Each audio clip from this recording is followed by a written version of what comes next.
नमस्कार भक्तों, मैं योगी आसू जी, आपका सच्चा ज्ञान सबका कल्याण में आप सभी भक्तों का हार्दिक स्वागत करता हूं। और आज एक ऐसे विषय के बारे में ज्ञान प्राप्त करेंगे जो कि बहुत ही संवेदनशील है और बहुत धार्मिक, किसी भी भक्त के दिल के बहुत ही करीब है आज का विषय। और आज का विषय है, क्या किसी मनुष्य के शरीर में कोई दैवीय शक्ति आ सकती है या नहीं। भक्तों, आगे का ज्ञान प्राप्त करने से पहले अगर आप इस चैनल पर नए हैं तो चैनल को सब्सक्राइब करें, जो कि एकदम निशुल्क है अर्थात मुफ्त है।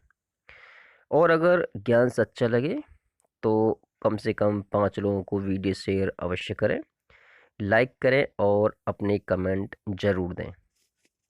ठीक है भक्तों, तो आइए अब आगे का ज्ञान प्राप्त करते हैं।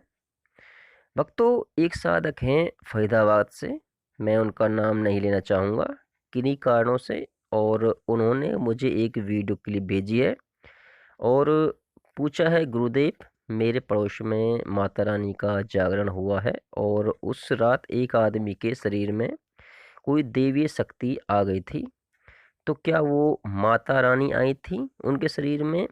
वहाँ पर सब यही कह रहे थे कि माता रानी आ गई है, कृपया सही ज्ञान दीजिए। तो भक्तों, पहले उस वीडियो क्लिप को देख लेते हैं, फिर उस विषय का ज्ञान।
मैया चाहे प्यारे और जिसका मुझे। तो भक्तों, आपने भी वीडियो क्लिप देखी, आपको क्या लगता है? आप अपने कमेंट हमें भेज सकते हैं।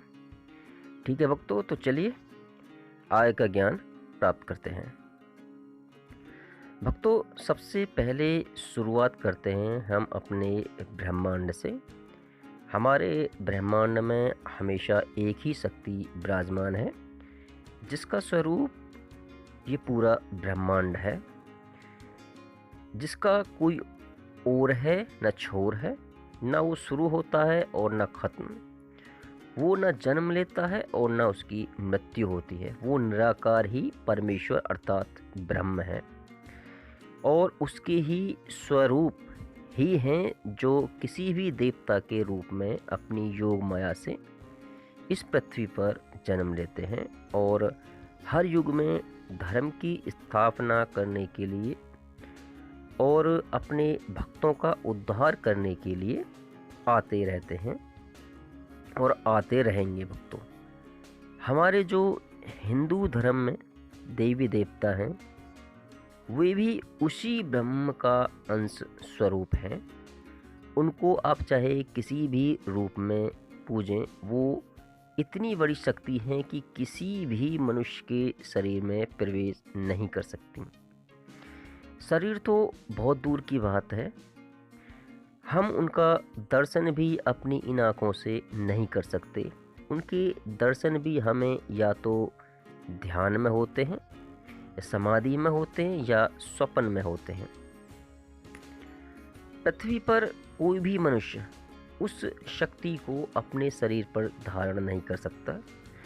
मनुष्य में इतना सामर्थ्य नहीं है कि वो उस परम शक्ति को अपने शरीर में धारण कर सके।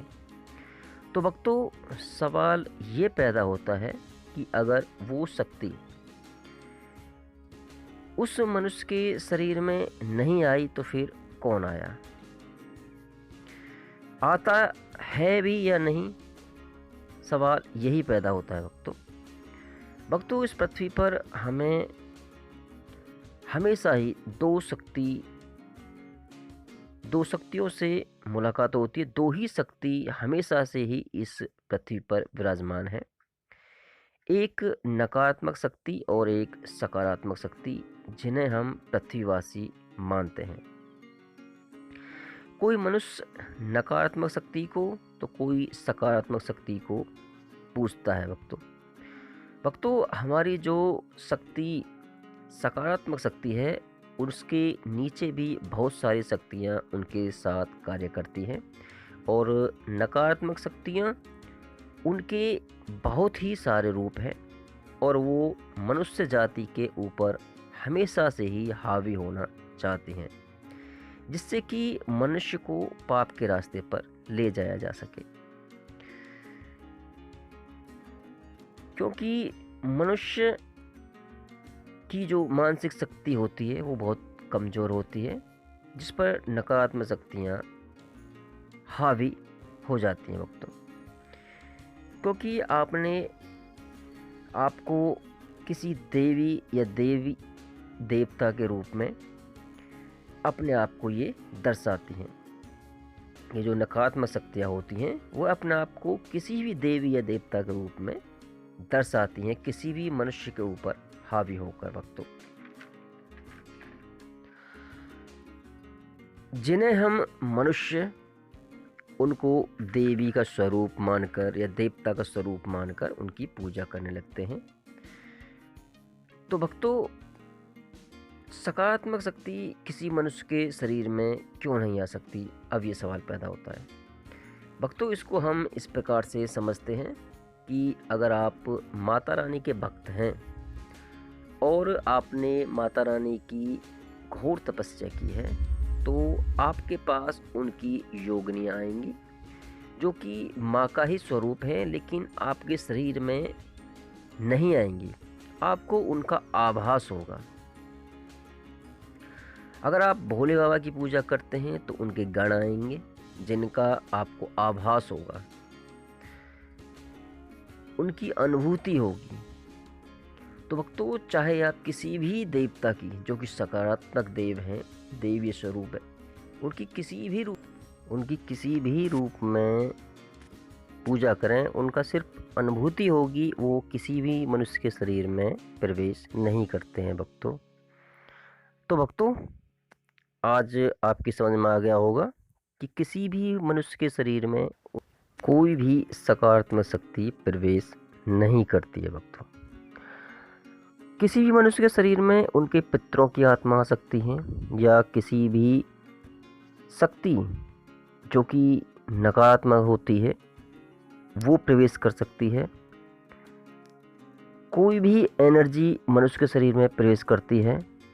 बहुत कम ऐसे चांस होते हैं जो कि सकारात्मक किसी मनुष्य के शरीर में प्रवेश करें। भक्तों, जितनी भी नकारात्मक शक्तियां हैं वो अपना रूप, अपना उद्देश्य छुपाने के लिए किसी भी मनुष्य के शरीर में प्रवेश कर जाती हैं, जो कि उनका ही कोई मकसद होता है। किसी भी मकसद के लिए वो किसी भी मनुष्य के अंदर प्रवेश कर जाती हैं। ये नकारात्मक शक्तियाँ होती हैं। बहुत ही कम चांस ऐसे देखे गए हैं जिनमें कोई भी सकारात्मक शक्ति किसी मनुष्य के शरीर में प्रवेश कर सके। तो भक्तों, आज के लिए इतना ही। उम्मीद है आपको सही ज्ञान प्राप्त हो गया होगा, और अगर ज्ञान सच्चा लगे तो भक्तों आप इस चैनल को सब्सक्राइब अवश्य करें। तो आज के लिए इतना ही भक्तों।